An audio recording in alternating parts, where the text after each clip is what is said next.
Une valise traverse Ouagadougou avec 5 milliards de francs CFA sans chaos visible. La ville respire normalement, mais derrière cette banalité se condense une opération éclair. L'argent tente d'acheter des loyautés militaires, et l'État cherche à préserver un équilibre déjà fragile. Que signifie, pour un pays du Sahel observé de loin, qu'une telle somme puisse circuler ainsi, et pourquoi cette séquence place Ibrahim Traoré face à l'un des tests de souveraineté les plus sensibles de son mandat ? Ce n'est pas seulement une affaire financière, mais le prélude discret d'un basculement stratégique. Ce récit ne cherche ni le spectaculaire, ni la dénonciation facile. Il propose une lecture précise d'un mécanisme rarement visible. La manière dont une influence extérieure peut s'exercer sans affrontement direct, par touches discrètes, financières et relationnelles. L'enjeu est clair dès le départ. Comprendre comment un État protège concrètement son autonomie quand la pression ne prend pas la forme de sanctions ouvertes ou de troupes déployées, mais de transactions silencieuses et de promesses ciblées. Pour le lecteur, le bénéfice est immédiat. En quelques minutes, il devient possible de distinguer un fait divers apparent d'un test institutionnel majeur et de saisir pourquoi certaines décisions, prises loin des caméras, pèsent plus lourd que des discours publics. Ce cadre permet aussi de mesurer les risques. Une réaction trop brutale peut fracturer les loyautés internes, tandis qu'une passivité prolongée ouvre un espace au réseau d'influence. L'enjeu dépasse donc l'épisode lui-même. Il touche à la crédibilité de l'État, à la cohésion militaire et à la capacité d'un pays du Sahel à fixer ses propres limites dans un environnement de pression persistante. Un chiffre change immédiatement la lecture. Exactement 5 milliards de francs CFA ne visait aucun projet civil, mais un basculement interne ciblé. Un second élément, tout aussi décisif, apparaît aussitôt. Les services burkinabés suivaient l'opération depuis plusieurs semaines, convaincus que cette somme visible n'était que la partie émergée d'une stratégie plus large visant l'armée. Ce point de départ reconfigure l'événement. Ce qui pourrait passer pour une tentative de corruption isolée s'inscrit en réalité dans une séquence comprimée où des années de pression extérieure se concentrent en quelques rendez-vous discrets. Les enquêteurs ne s'arrêtent pas aux porteurs de la valise. Ils cartographient les communications, identifient les intermédiaires de financiers et remontent des signaux faibles circulant entre plusieurs capitales régionales. À ce stade, l'affaire cesse d'être individuelle, elle devient systémique. Dans ce contexte, la présidence comprend que l'objectif dépasse l'argent lui-même. Il s'agit de tester la solidité du commandement militaire, de mesurer les lignes de rupture possibles et d'évaluer jusqu'où la loyauté peut être fragmentée sans provoquer de réaction immédiate. Des schémas similaires ont déjà été observés ailleurs, dans le Sahel, où des dispositifs d'influence discrets ont précédé des crises ouvertes. La comparaison n'est pas mécanique, mais elle éclaire la logique suivie. Ibrahim Traoré se retrouve alors face à une équation délicate. Toute réaction précipitée risque d'alimenter la suspicion interne, tandis qu'un silence prolongé pourrait laisser le réseau se renforcer. Le choix opéré est celui du temps long. Observer, documenter, laisser l'architecture de l'opération se dévoiler avant d'agir. Cette approche transforme une menace potentielle en source d'informations structurées plutôt qu'en crise immédiate. Ainsi, le contexte n'est pas celui d'un complot improvisé, mais d'une guerre d'interférences à bas bruit. L'argent n'agit pas seul. Il s'insère dans un environnement fait de récits rassurants, de rumeurs et de pressions croisées. Comprendre cette toile est essentiel pour saisir pourquoi cette valise devient, soudain, un révélateur de souveraineté. Au cœur de cette séquence apparaît un acteur rarement visible publiquement, un officier de terrain respecté pour son sens du discernement et sa prudence méthodique. Ni idéologue, ni ambitieux pressé, il se distingue par une attention particulière aux détails qui, dans ce type d'affaires, font la différence. Dès le premier contact, quelque chose lui semble décalé. L'interlocuteur étranger est trop affable, trop précis dans ses promesses, et surtout trop pressé d'obtenir des signaux de ralliement. L'anomalie n'est pas dans la somme évoquée, mais dans le calendrier implicite qui l'accompagne. Plutôt que de rompre le lien, l'officier choisit de suivre. Cette décision apparemment anodine, produit des effets immédiats. Les échanges se poursuivent, les propositions se précisent, et chaque rencontre devient une source d'information. Les lieux, les durées, les intermédiaires sont consignés avec rigueur, sans jamais révéler que la chaîne de commandement a déjà été alertée. Ce choix transforme une tentative de corruption en dispositif de renseignement à part entière. Les impacts précoces se font sentir dans les unités ciblées. Des rumeurs circulent, des questions émergent, et l'évocation d'un soutien extérieur suffit à troubler des équilibres internes fragiles. Pourtant, une ligne claire est maintenue. Ne rien précipiter, tout documenter. Cette discipline limite la polarisation et empêche l'escalade émotionnelle. À ce stade, l'opération censée fragmenter la loyauté produit un effet paradoxal. Par contraste, elle renforce la vigilance collective et prépare le terrain d'une décision politique fondée sur des faits accumulés plutôt que sur l'urgence. Dans une guerre invisible, la patience devient une arme décisive. Avant, il n'y avait qu'un murmure. Des contacts discrets, des promesses évoquées à voix basse et l'idée d'une transition apaisée glissée dans des conversations sans trace écrite. Après, la mécanique s'accélère. Les premiers signaux convergent vers une phase d'activation méthodique, pensée pour rester invisible. Un nom circule dans certains cercles militaires. Une proposition financière est formulée comme une garantie, jamais comme un ordre. Les officiers approchés jouillent les hésitants pendant qu'un dossier s'ouvre silencieusement au sein des services compétents. L'activation repose sur une série de gestes ordinaires. Un message codé envoyé depuis un téléphone dédié. Une carte SIM utilisée quelques heures, puis détruite. Un déplacement en voiture banalisé, sans escorte ni protocole. Rien n'est spectaculaire. Tout est fragmenté. Cette dispersion n'est pas un hasard. Elle vise à éviter toute perception de coordination, à maintenir l'illusion d'initiative isolée. Pourtant, à mesure que les échanges s'enchaînent, un calendrier implicite se dessine. Les rendez-vous deviennent plus fréquents. Les délais de réponse se raccourcissent. L'intermédiaire extérieur montre une impatience croissante, signe que la phase de préparation touche à sa fin. Le moment de bascule survient lorsque les rencontres quittent les espaces ouverts. Les cafés et lieux publics cèdent la place à des hôtels du centre-ville, puis à des résidences anonymes. Chaque déplacement est observé, consigné, recoupé. Les officiers loyaux enregistrent, sans jamais révéler qu'ils ne sont plus seuls à voir. La chaîne de commandement est informée, et l'information circule selon un protocole strict. À ce stade, la tentative d'influence est pleinement documentée. Elle n'est plus une hypothèse, mais une architecture en cours de déploiement. Vient alors le moment culminant lors d'une soirée précise. L'intermédiaire pense conclure. Le lieu est choisi pour se fondre dans la foule. La valise est prête. Le scénario semble maîtrisé. Ce qu'il ignore, c'est que l'intervention est déjà calibrée. Une unité spéciale occupe la salle voisine. Les rôles sont distribués. Le signal convenu retentit. L'action est rapide, silencieuse, sans agitation visible. Les gardes sont neutralisés. La valise est saisie. L'homme est interpellé. En quelques minutes, une opération conçue pour fissurer l'État s'effondre sur elle-même. Informé immédiatement, Ibrahim Traoré valide une mise sous scellé rigoureuse et autorise une diffusion contrôlée des premières conclusions. Ce choix marque une rupture stratégique. L'affaire ne reste pas confinée à un cercle sécuritaire. Elle devient un fait établi, mais exposé sans dramatisation. Assez d'éléments sont rendus publics pour asseoir la crédibilité de l'action sans alimenter la panique ni la surenchère.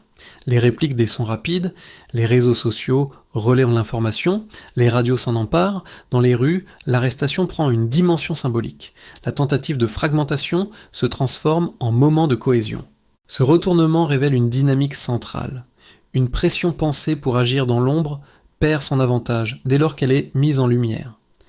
La ligne des événements montre ainsi comment, de l'activation discrète au point de bascule, une stratégie d'ingérence peut être neutralisée par le contrôle du tempo.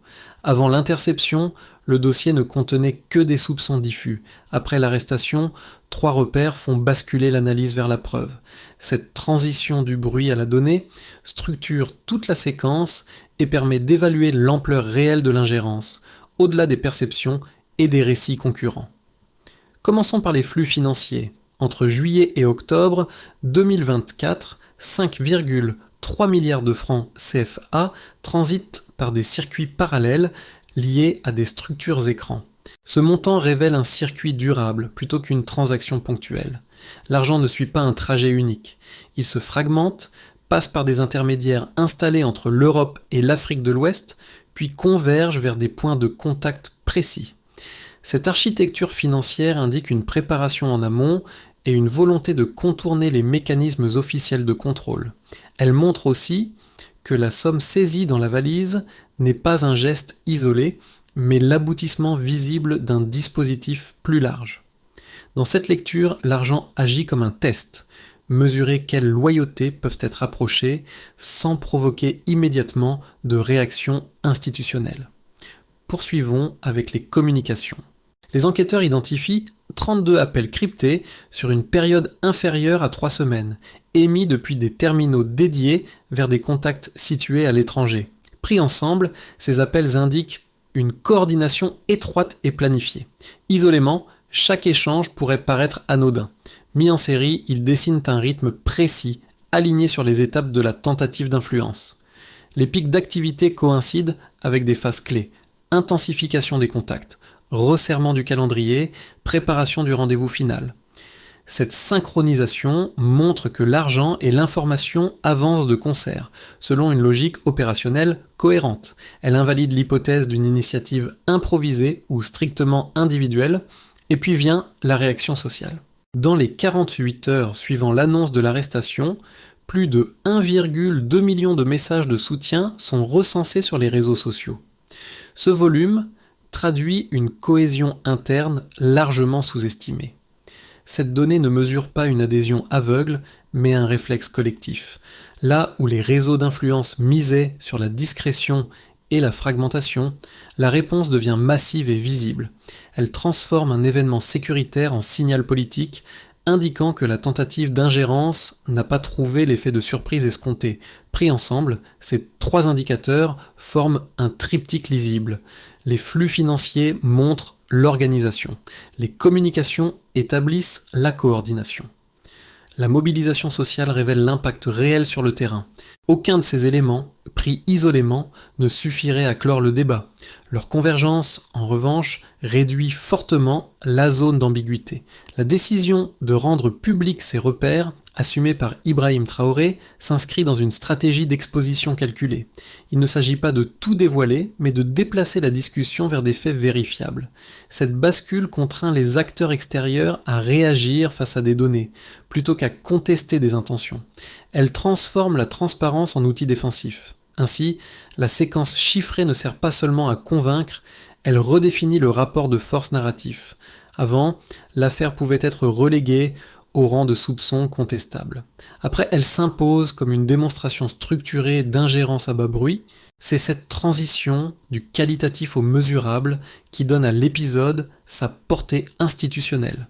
2 lectures s'affrontent après l'affaire des 5 milliards et chacune mérite d'être examinée sans caricature. La première, défendue par certaines chancelleries occidentales et une partie des analystes internationaux, évoque une dérive de méfiance excessive.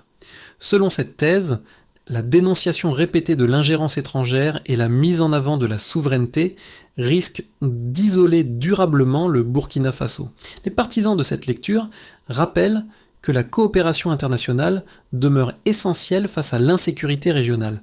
Une fermeture trop rigide pourrait entraîner moins d'aide, moins d'investissement et une vulnérabilité accrue dans un contexte déjà fragile. La seconde lecture inverse le raisonnement.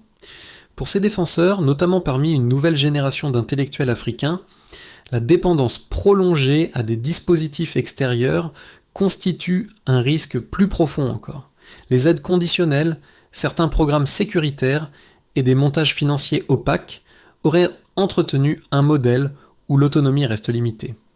Dans ce cadre, l'affaire des 5 milliards ne serait pas une exagération sécuritaire, mais la manifestation concrète de réseaux parallèles cherchant à influencer la chaîne de commandement militaire sous couvert de coopération ou d'assistance technique. Ces 2 arguments possèdent une cohérence interne. Oui, le risque d'isolement est réel. Les pressions diplomatiques, les sanctions partielles et la méfiance de certains bailleurs ont des effets économiques et sociaux tangibles.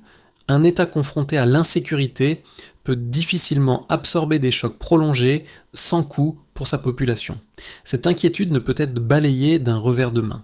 Mais l'argument opposé s'appuie lui aussi sur des faits documentés.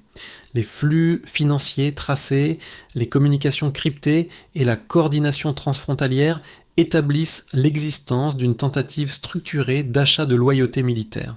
Ces éléments ne relèvent pas d'un récit idéologique, mais d'un événement vérifié. Ils montrent que la coopération peut, dans certains cas, masquer des mécanismes d'influence plus intrusifs. La synthèse n'est donc pas binaire. L'affaire révèle une tension durable entre la nécessité de coopérer et l'impératif de souveraineté. Elle impose une ligne étroite, où chaque ouverture doit être accompagnée de garde-fous mesurables. Dans cet équilibre instable, la prudence ne consiste pas à se fermer, mais à distinguer ce qui relève du partenariat de ce qui glisse vers l'ingérence. La découverte centrale, au milieu du récit, est que l'intermédiaire arrêté n'agissait pas seul. Les documents saisis montrent qu'il n'était qu'un maillon d'une chaîne opérant simultanément dans plusieurs capitales régionales. Cette révélation modifie la nature même de l'affaire. L'objectif n'était pas d'acheter une décision ponctuelle ou de provoquer une crise immédiate, mais de tester la solidité d'un système au moment précis où l'armée burkinabé réorganisait ses structures internes et ses équilibres de commandement. Ce basculement change aussi la posture politique. Plutôt que de contenir l'information pour éviter l'agitation, Ibrahim Traoré choisit une exposition partielle et maîtrisée des faits. Ce choix produit un effet inattendu. Les acteurs extérieurs, habitués à travailler dans l'ombre, se retrouvent contraints de réagir publiquement, tandis que l'opinion nationale s'approprie le récit à partir de preuves concrètes. La crise cesse d'être défensive. Elle devient un levier stratégique. Un autre élément renforce cette lecture. Les enquêteurs identifient des montages financiers similaires déjà observés dans d'autres pays du Sahel avant des transitions forcées. Mis en parallèle, ces précédents transforment l'épisode burkinabé en signal régional. L'affaire ne relève plus du hasard ni d'une simple malversation. Elle marque l'interruption volontaire d'un schéma déjà éprouvé ailleurs. À ce point précis, le récit change de nature. Il ne s'agit plus seulement de déjouer une opération, mais de comprendre qu'un État peut reprendre l'initiative en révélant les mécanismes mêmes de l'ingérence. Les effets de l'opération déjouée se déploient en cercles concentriques, chacun révélant comment un événement clandestin peut modifier des équilibres très réels. À chaque niveau, la décision d'exposer partiellement les faits, validée par Ibrahim Traoré, agit comme un accélérateur plutôt que comme un simple épilogue. L'épisode cesse d'être un incident sécuritaire pour devenir un point d'inflexion observable. Du côté de l'État et des institutions, la première conséquence est normative. La diffusion contrôlée d'éléments financiers et de données de communication installe une règle implicite. La transparence peut servir d'outil de défense. Dans l'appareil militaire, l'effet est immédiat. Les rumeurs de loyauté achetable, auparavant corrosives, sont neutralisées par la preuve. Les chaînes de commandement se resserrent. Les procédures de remontée d'alerte gagnent en clarté. Et la vigilance devient une compétence valorisée. Cette clarification réduit l'espace de manœuvre des réseaux clandestins, qui prospèrent précisément sur l'ambiguïté. Sur le plan économique, l'impact est plus progressif, mais tout aussi tangible. La mise au jour de circuits financiers parallèles pousse l'État à accélérer l'examen de certains flux sensibles, notamment autour des ressources stratégiques. Des audits ciblés sont lancés pour identifier d'autres zones grises. Pour les acteurs économiques, le signal est double. À court terme, le durcissement des contrôles crée des frictions et des incertitudes. À moyen terme, il renforce la crédibilité de l'action publique en réduisant l'opacité. La prévisibilité des règles devient un avantage, même au prix d'une adaptation coûteuse. Sur le plan diplomatique, les conséquences s'inscrivent dans un registre plus contrasté. À l'extérieur, les réactions oscillent entre prudence et silence. Certaines chancelleries expriment un scepticisme mesuré, d'autres évitent toute prise de position frontale. Cette hésitation traduit un malaise. Les faits exposés rendent difficile une contestation directe. A l'inverse, plusieurs pays du Sahel saluent publiquement la vigilance burkinabé, y voyant un précédent utile. Le Burkina Faso cesse d'être perçu uniquement comme un espace d'instabilité et s'affirme comme un acteur capable d'imposer ses conditions narratives. Cette requalification même partielle, modifie les rapports de force régionaux. Et dans la société, l'effet est moins institutionnel, mais potentiellement le plus durable. La mobilisation observée après l'annonce de l'arrestation révèle une appropriation citoyenne de l'enjeu souverain. L'affaire est discutée dans les quartiers comme dans les zones rurales, non comme un scandale lointain, mais comme une démonstration de résistance collective. Des associations civiques émergent, des débats publics s'organisent, et la vigilance devient une valeur partagée. La peur diffuse cède la place à une attention active. Pris ensemble, ces 4 cercles dessinent un renversement. Une tentative de fragmentation produit une recomposition. L'argent destiné à fissurer l'État contribue, par son interception, à renforcer des liens institutionnels, économiques, diplomatiques et sociaux. C'est là le véritable effet de seuil.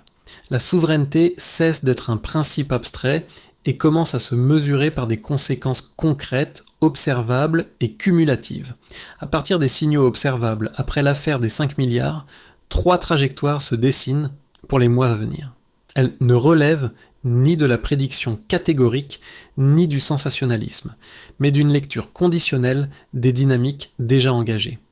Chaque scénario dépend de choix concrets en matière de transparence, d'alliance et de gestion du tempo politique. Dans le scénario le plus probable, celui d'une continuité prudente, le Burkina Faso maintient la ligne actuelle. Les mécanismes internes de vigilance sont consolidés, l'armée affine ses procédures de prévention des interférences et l'exposition publique des faits reste mesurée.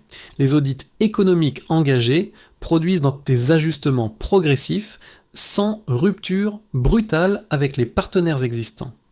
La stabilité institutionnelle s'améliore lentement, au prix d'une croissance modérée et d'une pression diplomatique persistante. Ce scénario repose sur une logique simple. Réduire les vulnérabilités identifiées sans provoquer de confrontation frontale. Un scénario plus favorable envisage une montée en puissance régionale. Si la coopération entre États du Sahel se renforce concrètement, notamment en matière de sécurité et de gestion des flux stratégiques, un effet de levier apparaît. La coordination des politiques minières, la sécurisation de certains corridors et la mise en commun de capacités peuvent attirer des investissements régionaux jusque-là hésitants. Dans cette configuration, l'affaire des 5 milliards devient un point d'appui narratif. Elle sert de preuve qu'un État peut reprendre l'initiative face à des pressions discrètes et inspirer ses partenaires. La crédibilité externe s'améliore et l'influence régionale s'élargit progressivement. Le troisième scénario est plus inquiétant, il repose sur une intensification des pressions extérieures. Des sanctions plus dures, une contraction des financements ou de nouvelles tentatives de déstabilisation pourraient fragiliser les acquis récents. Dans ce contexte, la cohésion interne serait mise à l'épreuve et les tensions sociales pourraient s'exacerber. Une baisse d'activité économique amplifierait les fragilités existantes, rendant chaque décision plus coûteuse politiquement. Ces trajectoires ne sont pas figées, elles dépendent d'un principe directeur. Si la souveraineté est traitée comme un processus mesurable, appuyé sur des données et des procédures, alors les marges de manœuvre demeurent ouvertes. A l'inverse, si elle devient un slogan rigide, le risque de blocage augmente. La recommandation centrale est donc cognitive avant d'être politique. Lire chaque choix non comme un symbole, mais comme une condition orientant la trajectoire future. Au-delà des institutions et des scénarios, l'affaire des 5 milliards se traduit par des effets concrets sur des groupes bien réels, dont les attentes et les inquiétudes diffèrent mais convergent autour d'un même point, la confiance. Pour les leaders d'opinion et les analystes, la séquence agit comme un révélateur intellectuel. Elle oblige à revoir les cadres d'analyse habituels de la coopération et de la sécurité. Les débats se déplacent, moins centrés sur les intentions affichées des partenaires, davantage sur les mécanismes effectifs d'influence. Cette inflexion nourrit des discussions publiques plus exigeantes et plus attentives aux faits. Chez les jeunes engagés et les militants civiques, l'impact est plus direct. L'idée que des décisions majeures puissent se jouer dans l'ombre renforce l'exigence de participation et de vigilance. L'épisode devient un cas d'école. Il montre que l'implication citoyenne ne se limite pas au vote ou à la protestation visible, mais inclut l'attention portée aux signaux faibles, aux récits officiels et aux zones grises de l'action publique. Cette prise de conscience se traduit par des initiatives locales, des échanges en ligne et une demande accrue de redevabilité. Pour les citoyens ordinaires, notamment dans les quartiers et les zones rurales, l'effet est plus discret, mais tout aussi profond. La politique cesse d'être perçue comme un théâtre lointain, elle se relie à des gestes concrets. Protéger une institution, refuser une rumeur, valoriser la loyauté. Les conversations quotidiennes intègrent des notions autrefois abstraites, comme la souveraineté ou l'ingérence, désormais associées à des images et à des faits précis. Cette appropriation progressive transforme la peur diffuse en attention active. Ces trois regards dessinent un point commun. La souveraineté devient une expérience vécue, non un concept réservé aux élites. C'est dans cette translation du discours vers la pratique quotidienne que se joue l'impact durable de l'événement. Le lecteur n'est plus simple spectateur. Il est invité à reconnaître sa part de vigilance dans l'équilibre collectif. Transformer l'échec d'une opération clandestine en capacité durable suppose une réponse structurée, lisible et mesurable. Les autorités burkinabées articulent alors une feuille de route en plusieurs étapes, chacune visant à réduire une vulnérabilité révélée par l'affaire des 5 milliards sans verser dans la surenchère politique. Pour commencer, la révision ciblée des partenariats stratégiques. Il s'agit de passer au crible les accords existants, notamment dans les secteurs sécuritaires et extractifs, afin d'identifier les clauses asymétriques ou insuffisamment transparentes. Le calendrier est volontairement resserré. Les priorités sont traitées dans les premiers mois avec un critère d'évaluation simple. Plus de clarté contractuelle et une meilleure traçabilité des engagements. L'objectif n'est pas la rupture systématique, mais la réduction des angles morts. Puis, le renforcement de la transparence financière. Des outils de suivi des flux publics et parapublics sont consolidés pour détecter plus tôt les circuits parallèles. La réussite se mesure à la capacité d'identifier des anomalies en amont et à la diminution progressive des zones grises. Cette démarche privilégie la prévention plutôt que la sanction tardive. Ensuite, la consolidation de la cohésion militaire. Des modules de formation spécifiques sont intégrés aux structures existantes pour prévenir les interférences. Ils portent sur l'éthique, les procédures d'alerte et la clarté des chaînes de commandement. Les indicateurs retenus sont opérationnels, rapidité de remontée d'informations, cohérence des décisions, réduction des rumeurs internes, enfin l'association de la société civile.